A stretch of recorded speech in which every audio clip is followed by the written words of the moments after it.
Hola, hola, muy buenas tardes, buenas tardes. Iniciamos nuestra clase del miércoles 4 4 de noviembre del 2020. En esta ocasión la clase es para el quinto semestre, grupo C, Biología.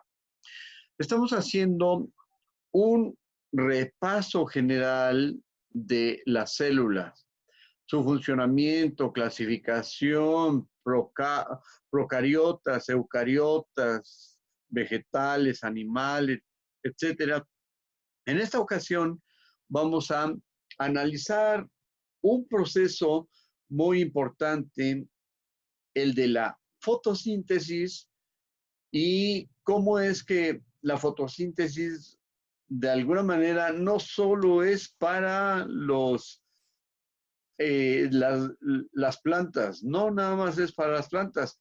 También nosotros, como seres humanos, tenemos algunos procesos de fotosíntesis. Por ejemplo, para producir la vitamina D, nos han recomendado que tomemos un poco de sol para que esa vitamina D se produzca y sea un medio para fijar el calcio en los huesos o recuperar el tejido óseo.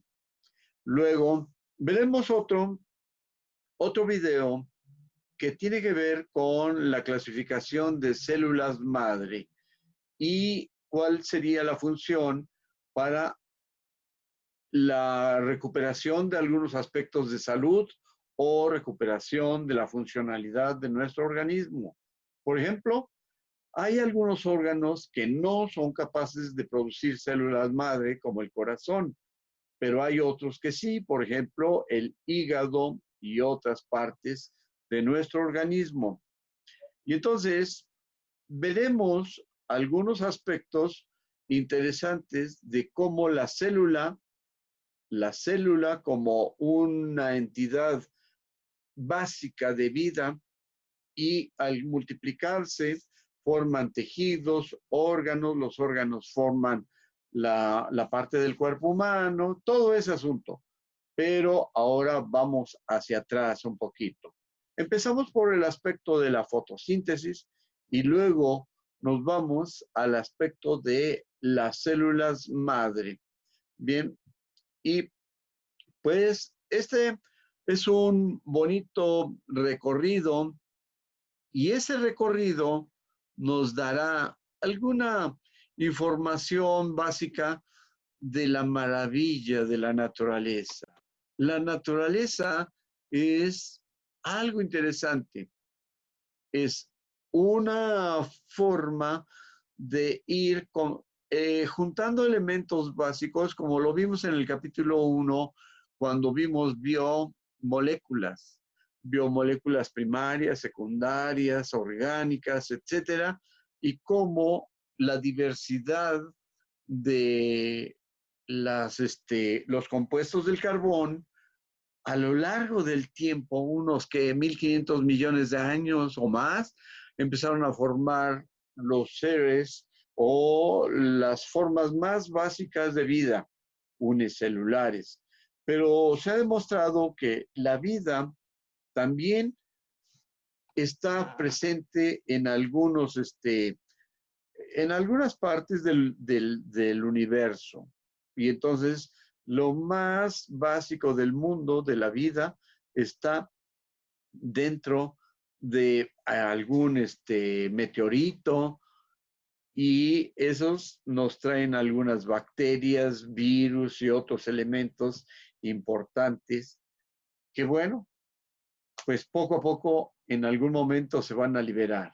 Bien, sin más por el momento, vamos a ver este video, y este video nos dará información. Fotosíntesis es un proceso químico usado por las plantas mediante el cual produce energía química a partir de la energía solar.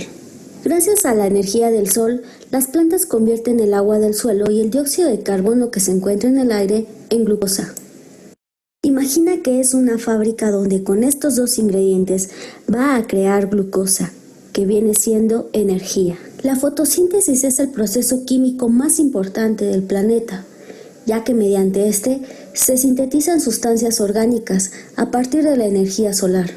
En la fotosíntesis participan todos los organismos que tienen clorofila, como las plantas, las algas y algunas bacterias.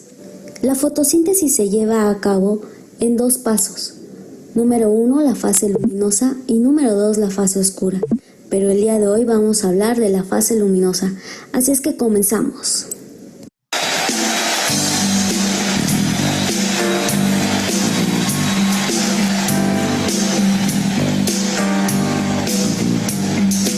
Fase luminosa. En esta etapa, la fotosíntesis va a depender de la luz solar, y toda esa luz solar o toda esa energía es ahora captada o absorbida por la clorofila. La clorofila se encuentra en cada una de las células de las hojas. La clorofila es muy importante porque es un pigmento fotorreceptor que transforma la energía química en energía luminosa. Si tenemos la oportunidad de observar una hoja con un microscopio, vamos a encontrar que está llena de cloroplastos. Los cloroplastos son el organelo esencial de la fotosíntesis. Y dentro de cada cloroplasto vamos a encontrar su unidad estructural que se llaman tilacoides. Los tilacoides son sacos porosos que se encargan de absorber fotones. Así es que aquí te presento la fórmula química de la fotosíntesis, que inicia con 6 moléculas de agua más 6 moléculas de dióxido de carbono, para regalarnos glucosa más oxígeno. Pero para llegar a ese punto es todo un proceso, así es que pon mucha atención. Toda la fase luminosa se va a realizar en la membrana tilacoidal. Obviamente, esta se encuentra dentro del tilacoide. La fase luminosa va a constar de 4 eventos.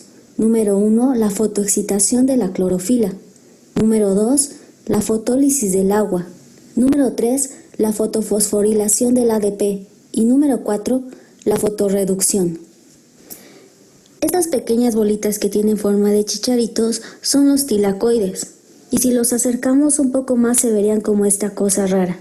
Esta es la membrana tilacoidal y aquí vamos a hacer un acercamiento más. Muy bien, esta es la parte donde realmente se va a llevar a cabo toda la fase luminosa de la fotosíntesis. Si recuerdas bien, la primera etapa de la fase luminosa es la fotoexcitación de la clorofila, así es que ahora te voy a enseñar cómo es que se excita la clorofila.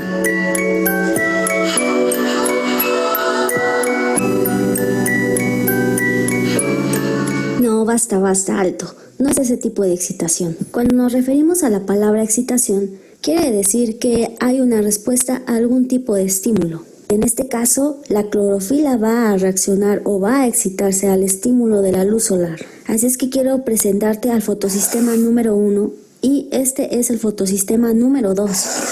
Y en cada uno de esos fotosistemas vamos a encontrar la clorofila. Esta clorofila es la que se tiene que excitar, pero es un poco exigente. Digamos que no se excita tan fácilmente o con cualquier tipo de luz. Pone sus requisitos. Te voy a explicar un poquito más. Toda la clorofila que se encuentra en el fotosistema número 1 solo se va a excitar con un tipo de luz, y esta luz debe de ser de una longitud de onda de por lo menos 700 nanómetros. Lo mismo va a pasar con la clorofila que se encuentra en el fotosistema número 2, solamente que va a exigir por lo menos una longitud de onda de 680 nanómetros. Y cuando la luz logra excitar a la clorofila, pues nos va a regalar 2 electrones. Y estos 2 electrones se van a transportar por la cadena transportadora de electrones, que son todos estos circulitos. Hasta aquí espero tengas una idea de lo que sucede, pero ahora ha llegado el tiempo de explicarte este proceso. Pon mucha atención. Después de que se excita la clorofila que se encuentra en el fotosistema número 1 y nos regala 2 electrones, se van a ir directamente al elemento del lado derecho que se llama ferroxina. La ferroxina se encuentra llena de electrones, así es que al capturar 2 electrones nos va a regalar otros 2 electrones. Estos 2 electrones al salir ya los está esperando el NADP, llamada también dinucleótido de nicotinamida de adenina de fosfato. Para este momento, el fotosistema número 1 se queda sin electrones, pero no debemos preocuparnos porque es ahí cuando el fotosistema número 2 va a captar una luz solar con una longitud de onda de 680 nanómetros y va a excitar al fotosistema número 2. De igual manera nos va a regalar 2 electrones y esos 2 electrones se van a ir directamente a la plastoquinona. La plastoquinona también se encuentra llena de electrones, así es que nos va a botar otros 2 electrones y estos 2 electrones se van a ir directamente al citocromo B y F. Del citocromo B y F va a pasar los electrones a la plastocianina y de la plastocianina va a pasar los 2 electrones al fotosistema número 1. De esa manera va a recuperar los 2 electrones que ya había perdido. Y con esto terminamos la primera etapa. Segunda etapa, fotólisis del agua. Fotólisis viene de 2 palabras, foto, luz, y lisis, división. Durante todo este proceso vamos a dividir, mediante la luz, una molécula de agua. La planta va a absorber agua desde su raíz hasta llegar al tilacoide, pero al mismo tiempo está absorbiendo la luz solar. Esa luz solar va a dividir la molécula de agua en 2 hidrógenos y 1 oxígeno. Cada molécula de hidrógeno va a perder el único electrón que posee. Por lo tanto, se convierten en iones positivos de hidrógeno. El oxígeno ahora es liberado y sale del sistema. Ese oxígeno es el que todos respiramos. Después los 2 iones de hidrógeno se van a ir al NADP y los 2 electrones se van a ir directamente al fotosistema número 2 y de esa manera va a recuperar los 2 electrones que ya había perdido. La siguiente etapa se llama fotofosforilación del ADP. Y aunque su nombre suene un poco complicado, no te preocupes, simplemente es porque va a intervenir el fósforo. Y para esto vamos a trabajar con la enzima más popular que se llama sintetasa. Y no es que no tenga eso, sino que esta enzima se encarga de sintetizar. Si recordamos, en la primera etapa los electrones se van moviendo por la cadena transportadora de electrones y durante todo ese movimiento se producía energía.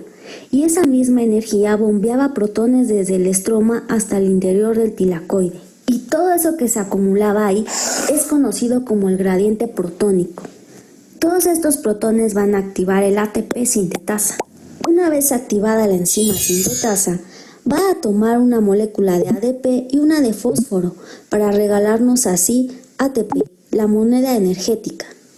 Y por último tenemos a la fotorreducción. En esta etapa vamos a ver cómo trabaja la enzima del NADP, llamada también reductasa. Reductasa porque va a reducir al NADP. Si te acuerdas, esta enzima ya tiene 2 electrones y 2 iones de hidrógeno. Ya con estos 2 elementos va a tomar el NAP que se encuentra en el estroma para transformarlo así en NADPH. Es algo complicado de pronunciar. Vamos a dejarlo en NAPH.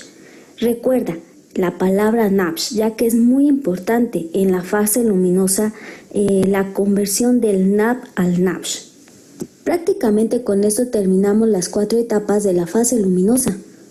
Y algo que debemos tomar en cuenta de esta fase luminosa es que vamos a tener 3 resultados: oxígeno, el NAPH y el ATP, que van a ser utilizados en la fase oscura de la fotosíntesis, también llamado ciclo de Kelvin. Pero eso lo dejamos para el siguiente video.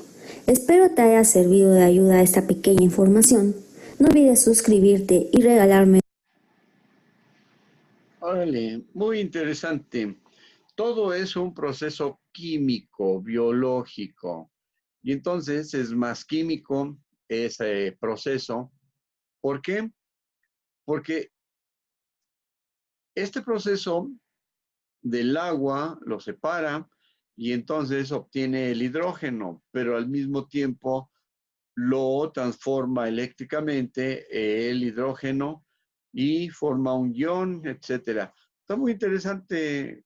Hasta cierto punto no había yo visto esta cuestión de cómo se interpreta la fotosíntesis. Yo pensé que nada más era así un proceso sencillito y pues la luz aportaba ciertos elementos, pero no es tan sencillo. Bien, vamos a ver un video que nos indica los tipos de célula madre. Luego veremos, si nos da un poco de tiempo, cómo es que la célula madre trabaja dentro de nuestro organismo y nos da la oportunidad de renovar las células y de seguir vivos durante un tiempo específico. La célula, como ya vimos alguna vez, tiene un proceso y en ese proceso hay una revisión. Cuando en esa revisión hay un defecto en el proceso de renovación de la célula, entonces es capaz de formar un elemento extra. Y entonces, recordar ese proceso es muy importante porque la célula misma se está revisando. Hay un proceso de calidad y un proceso de recuperación de esa calidad de la producción de las células. Vamos a ver que es algo relacionado con células madre, pero en particular relacionado con tipos de célula madre. Tipos de célula madre. Entonces, vamos a ver. Desde el cigoto pasamos por la fase de mórula para llegar a la fase de blastocisto, que después continuará diferenciándose y proliferando para llegar a dar el feto y el adulto. En estos procesos, insisto, vamos viendo un grado creciente de diferenciación en las células. El blastocisto, las células del blastocisto están más diferenciadas que las de la mórula y que el cigoto. Por eso las células de la mórula y el cigoto, sobre todo las de la mórula inicial, se conocen o se les llama células totipotentes. Están muy poco diferenciadas todavía y son capaces de dar lugar a un embrión completo. Cada una de las células de la mórula inicial puede dar lugar a un embrión completo. En cambio, en el blastocisto ya hay una cierta diferenciación. Las células del trofoblasto son distintas a las de la masa celular interna y las del trofoblasto ya solo pueden dar lugar a placenta. En cambio, las células de la masa celular interna sí que van a originar todos los más de 200 tipos celulares distintos que encontramos en el cuerpo humano. Por eso a estas células se les llama células pluripotentes. No son capaces de dar lugar a un embrión completo, no son totipotentes, pero sí que son capaces de dar lugar a todas las células que aparecerán después en el cuerpo humano y por tanto se les llama pluripotentes. ¿Cómo van a hacer esto? Bueno, pues evidentemente con los mismos procesos de proliferación y de diferenciación. Van a ir dividiéndose y van a ir especializándose, diferenciándose cada vez más. Este es un proceso gradual en el que las células se diferencian poco a poco. Se comprometen hacia una determinada línea celular y se van diferenciando a lo largo de esa línea. Las células menos diferenciadas todavía en este camino se les conoce como células progenitoras y de estas se van a originar el músculo, el cerebro, la grasa, la piel, el hueso, etcétera. Pero este no es un camino lineal, sino que puede haber bifurcaciones y células progenitoras todavía no totalmente diferenciadas que iban a dar músculo pueden desviarse y dar lugar a otro tejido distinto. Por eso se les llama células multipotentes a estas células progenitoras, porque tienen la capacidad, algunas de ellas, de dar lugar a tipos celulares distintos. En cualquier caso, a medida que se van diferenciando, cada vez se van comprometiendo más hacia una determinada línea celular y al final van a dar lugar a las células adultas ya totalmente diferenciadas que forman cada uno de los tejidos. De todas formas, en los tejidos residen algunas de estas células que quedan en estado poco diferenciado y que van a ser capaces de regenerar ese tejido cuando sufre alguna agresión. Si nos lesionamos el músculo, ese músculo se va a regenerar gracias a unas células madre que han quedado dentro del músculo y que regeneran este tejido.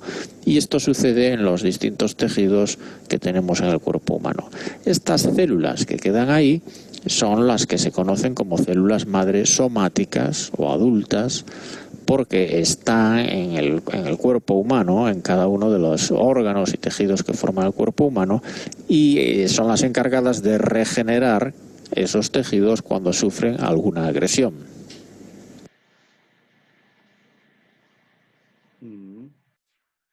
Interesante.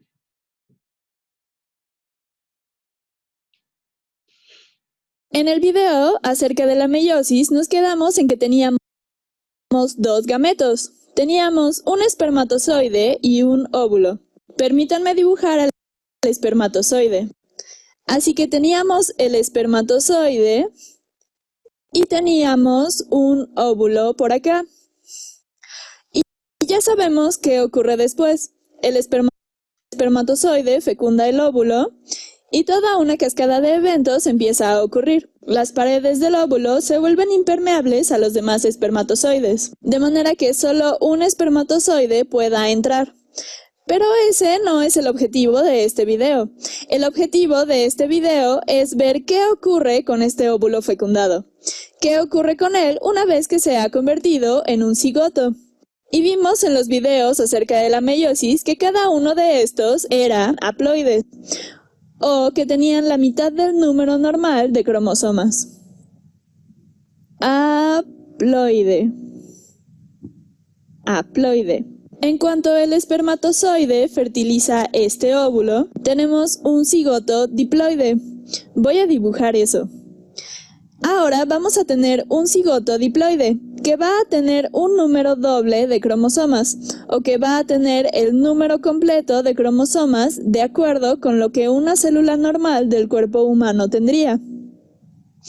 Así que esto es diploide, y es un cigoto, que es solo una forma elegante de decir que es un óvulo fecundado, y está listo para convertirse en un organismo.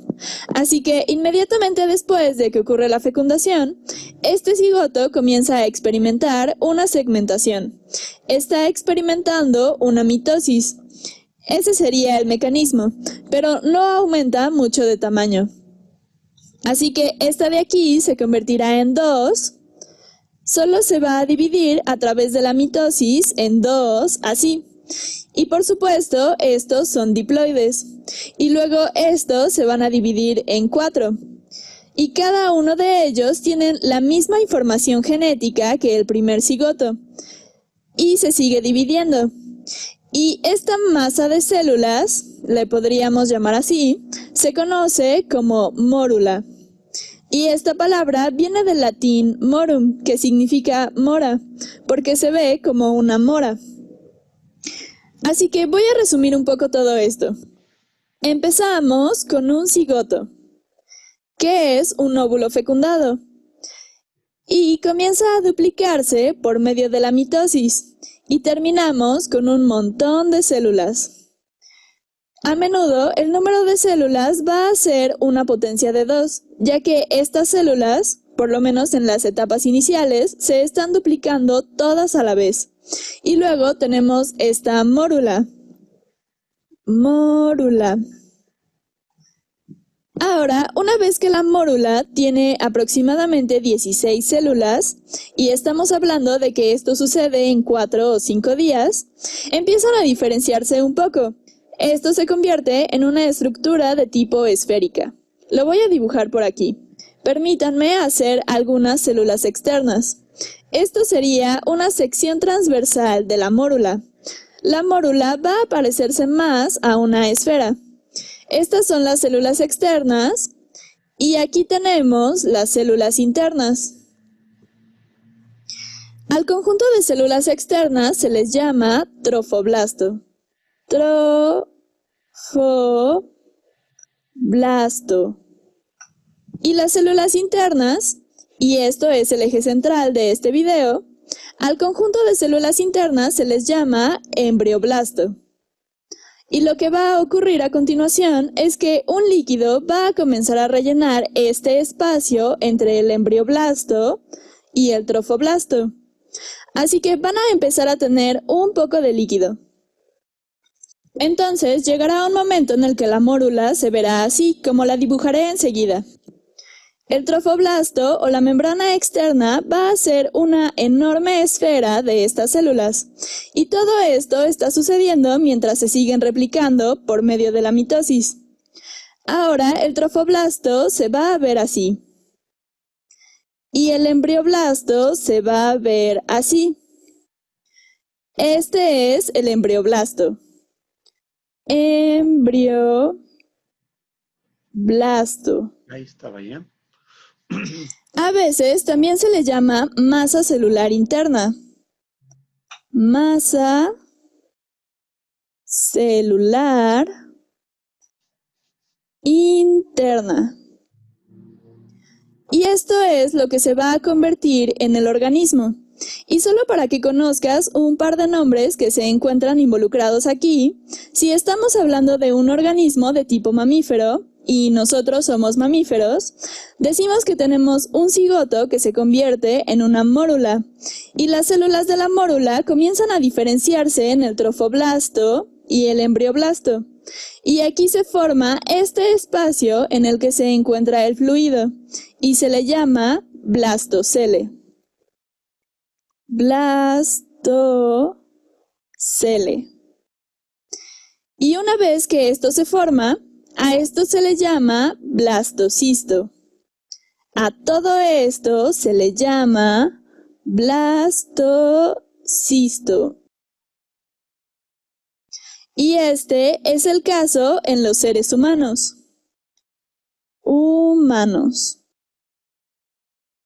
Ahora, este puede ser un tema muy confuso, porque a veces en un montón de libros de biología te vas a encontrar que dicen que la mórula pasa directamente a ser la blástula o la blastósfera. Déjame escribir esas palabras por acá.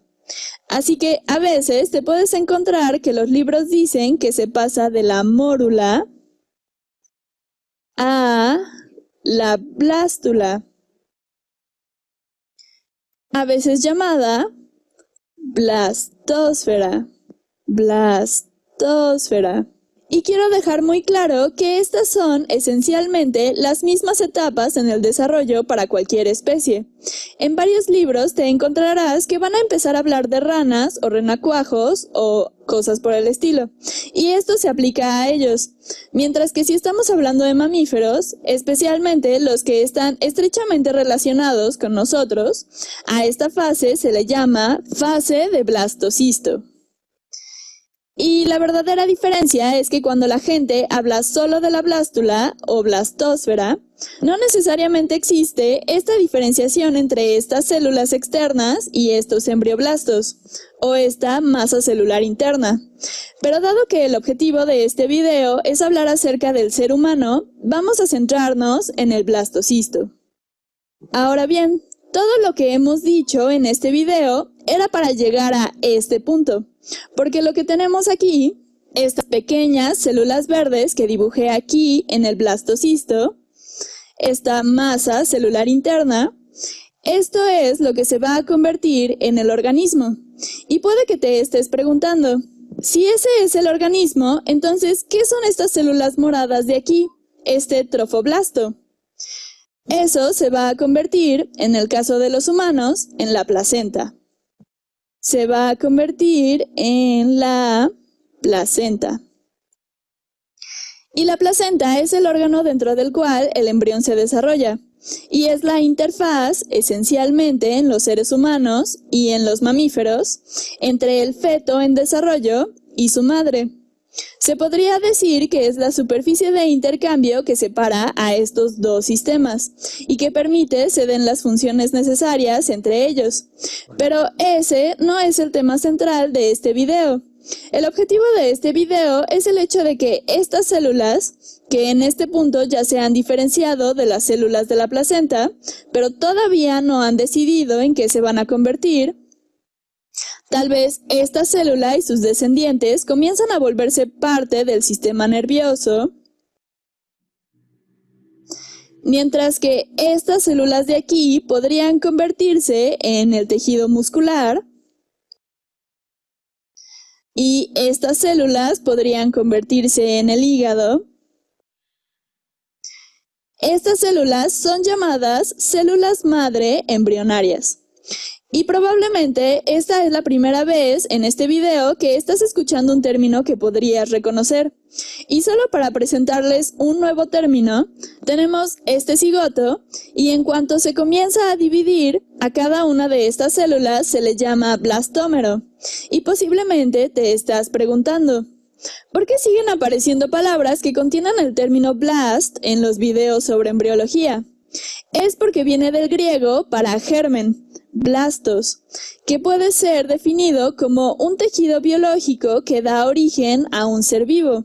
No voy a entrar a detalle en los orígenes de la palabra, pero de ahí viene, y es por eso que muchas de estas palabras tienen blast. Así que estos son blastómeros. Y cuando hablo de células madre embrionarias, me refiero a los blastómeros individuales dentro de este embrioblasto, o dentro de esta masa celular interna. Así que cada uno de estos es una célula madre embrionaria. Estos de aquí son células madre embrionarias. Células madre embrionarias. Y justo quería llegar a esto, y la razón por la cual son interesantes, y creo que ya lo saben, es que hay un gran debate en torno a estas. Estas células tienen el potencial de convertirse en cualquier tipo de célula del cuerpo. Tienen esta plasticidad. Esta es otra palabra que puedes llegar a escuchar. Y la palabra esencialmente se refiere a que algo es como un plástico que puede convertirse en otra cosa. Cuando decimos que algo tiene plasticidad, estamos hablando acerca de su potencial para convertirse en una gran cantidad de cosas diferentes. Así que la teoría es, y ya se han hecho algunas pruebas que parecen corroborar esto, la teoría es que si en algún momento tu cuerpo se ve dañado de alguna forma, déjame dibujar una célula nerviosa. No voy a entrar en la mecánica de una célula nerviosa, pero vamos a decir que tenemos algún daño en un cierto punto en una célula nerviosa. Y debido a este daño, alguien está paralizado o tiene algún tipo de disfunción nerviosa o padece algún tipo de esclerosis múltiple o algo así. La idea es que tenemos estas células aquí que podrían convertirse en cualquier tipo de célula. Y estamos apenas entendiendo cómo es que sabe en qué convertirse. Tiene que observar su entorno y decir, hey, ¿qué están haciendo las células que están a mi alrededor? Y tal vez eso es lo que ayuda a dictar en qué se va a convertir. Pero la idea es que se puede tomar estas células que podrían convertirse en cualquier tipo de célula y se colocan en el lugar donde se encuentra el daño. Se colocan capas de estas células madre en el lugar dañado y así se convierten en las células que se necesitan para revertir el daño. En este caso se convertirían en células nerviosas. Ellas se volverían células nerviosas y repararían los daños y tal vez curarían la parálisis de ese individuo. Así que es un área enorme y emocionante de investigación. Incluso se podría, en teoría, hacer crecer nuevos órganos. Si alguien necesita un trasplante de riñón o un trasplante de corazón, tal vez en el futuro se podría tomar una colonia de estas células madre embrionarias. Tal vez podamos ponerla en alguna criatura o algo así y podamos convertirla en un corazón de repuesto o en un riñón de repuesto. Así que hay mucho entusiasmo acerca de lo que estas células pueden hacer. Podrían curar muchas enfermedades que antes eran incurables o dar esperanza a muchos pacientes que de lo contrario podrían morir. Pero obviamente hay un debate aquí. Y el debate gira en torno a la siguiente cuestión. Si quisieras tratar de extraer una de estas células, vas a matar a este embrión. Vas a matar a este embrión en desarrollo. Y el embrión en desarrollo tenía el potencial de convertirse en un ser humano. Es un potencial ya que tiene que estar en el entorno adecuado y tiene que tener una madre dispuesta. Pero tiene el potencial de convertirse en un ser humano. Por lo que para aquellos, sobre todo las personas que están a favor de la vida, se podría decir, son de la opinión de que todo lo que tiene el potencial de convertirse en un ser humano debe de ser respetado como ser vivo y no debe de matarse. Así que las personas a favor de la vida o pro vida están en contra de que se destruya este embrión. Y este video no tiene como objetivo tomar partido por cualquiera de los lados en este debate, pero esto sí tiene el potencial de convertirse en un ser humano. Así que obviamente hay un debate importante, pero ahora, ya que viste este video, ahora sabes lo que la gente quiere decir cuando están hablando de las células madre embrionarias. Y tu siguiente pregunta podría ser, bueno, ¿por qué no solo las llaman células madre en lugar de células madre embrionarias? Y eso es porque en nuestro cuerpo tenemos las llamadas células madre somáticas. Déjame escribir eso. Células madre somáticas o células madre adultas. Y todos las tenemos. Están en nuestra médula ósea para ayudar a producir glóbulos rojos y en otras partes de nuestro cuerpo. Pero el problema con las células madre somáticas es que no poseen tanta plasticidad, lo que significa que no pueden formar cualquier tipo de célula en el cuerpo humano. Hay toda un área de investigación en donde se está intentando aumentar la plasticidad de estas células. Y si pudieran tomar estas células madre somáticas y aumentar su plasticidad, tal vez podrían eliminar la necesidad de utilizar estas células madre embrionarias. Aunque tal vez si lo logran y lo hacen demasiado bien, tal vez podría ocurrir que estas también tengan el potencial de convertirse en seres humanos, por lo que se convertiría en un tema controvertido. Pero ahora mismo, esta no es un área de debate porque, por su propia cuenta, una célula madre somática o célula madre adulta no se convertirá en un ser humano. Mientras que una célula madre embrionaria, si se implanta en una madre dispuesta, entonces, por supuesto, se convertirá en un ser humano. Y quisiera hacer una nota al margen, porque este video no pretende tomar partido en este debate. Simplemente los hechos son los hechos. Estas células tienen el potencial de convertirse en un ser humano, pero también tienen el potencial de salvar millones de vidas. Ambas declaraciones son hechos, y tú puedes decidir por tu cuenta qué lado de este debate deseas tomar. Pero hay una cosa de la que quiero hablar que en el debate público no se menciona. Tenemos esta noción de que para obtener una línea de células madre embrionarias, y cuando digo una línea de células madre, me refiero a tomar un par de células madre, o digamos que tomamos una célula madre y la colocamos en una caja de Petri, y luego permites que se duplique. Así que esta se convierte en 2 células madre, y esas 2 a su vez se convierten en 4. Entonces alguien podría tomar una de estas y colocarla en su propia caja de Petri, y estas son una línea de células madre. Todas ellas procedían de una célula madre embrionaria única, o lo que inicialmente era un blastómero. Eso es lo que se llama una línea de células madre. Así que el debate es que cuando se inicia una línea celular embrionaria, se está destruyendo un embrión. Pero también quisiera mencionar que existen otros procedimientos que matan embriones. Uno de ellos es la fertilización in vitro. Y tal vez haga el siguiente video acerca de la fertilización in vitro. Y de manera general, este es un procedimiento en el que se toman una serie de óvulos de una mujer. Por lo general se lleva a cabo cuando una pareja está teniendo problemas para concebir un hijo.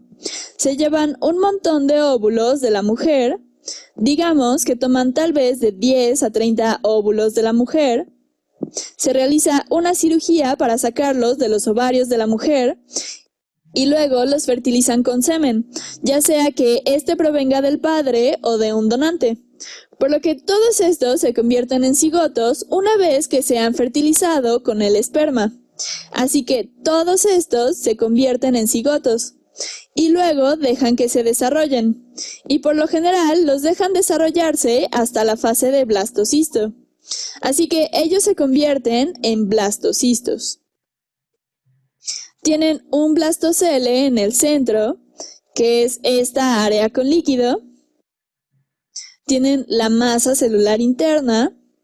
Y lo que hacen es que observan a las células que consideren que son las más saludables y toman un par de estas células y las implantan en la madre. Todo esto ocurre en una caja de Petri, así que tal vez estas 4 se ven bien, así que van a tomar estas 4 y las van a implantar en la madre, y si todo va bien, tal vez una de estas se convertirá en un bebé. Así que tal vez esta se desarrollará y tal vez las otras no, pero muchas veces se implantan muchas de estas células solo para aumentar la probabilidad de que se obtenga al menos un hijo. Pero de vez en cuando se implantan 7 u 8 y ocurre que se desarrollan las 8 y terminas con 8 bebés. Y es por eso que la fertilización in vitro a menudo resulta en este tipo de embarazos múltiples. Pero, ¿qué es lo que hacen con todos estos otros embriones que son o que pueden ser perfectamente viables? Pueden o no pueden ser perfectamente viables, pero tienes estos embriones que tienen el potencial de convertirse en seres humanos, al igual que este de aquí. Todos ellos tienen el potencial de convertirse en un ser humano, pero la mayoría de las clínicas de fertilidad, más o menos la mitad de ellas, ya sea que tiren a estas células, o que las destruyan, o que las dejen morir. Muchas de ellas son congeladas, pero solo el proceso de congelación las mata. Así que en el proceso de fertilización in vitro, por todo aquel embrión que tiene el potencial de convertirse en un ser humano, en realidad se están destruyendo decenas de embriones viables. Así que me parece que si una persona está en contra, y en general no quiero tomar partido en esto, pero si estás en contra de la investigación que involucra células madre embrionarias, células madre embrionarias, debido a la destrucción de embriones, en el mismo, podríamos decir, terreno filosófico, también deberías de estar en contra de la fertilización in vitro. Fertilización in vitro, ya que ambas implican la destrucción de cigotos. No voy a hablar más sobre esto porque realmente no quiero tomar partido, pero quiero demostrar que hay una especie de equivalencia aquí que se pierde completamente en este debate de si las células madre embrionarias deben ser utilizadas o no, debido a que implican la destrucción de embriones. Ya que en otros procedimientos, como la fertilización in vitro, se está destruyendo embriones también. Hay cientos de miles de embriones que se destruyen o son congelados y son destruidos en ese proceso también, al pasar por este proceso de fertilización in vitro. Ahora ya tienes las herramientas para formar tu opinión en el debate en torno a las células madre. Y puedes ver que todo viene de lo que aprendimos acerca de la meiosis. Se producen estos gametos. El gameto masculino fertiliza un gameto femenino. Se crea el cigoto y se inicia la división hasta llegar a la formación de la mórula. Se continúa dividiendo y se diferencia en el blastocisto. Y aquí es donde las células madres se encuentran. Así que ahora ya sabes suficiente ciencia para participar en algún debate muy acalorado al respecto.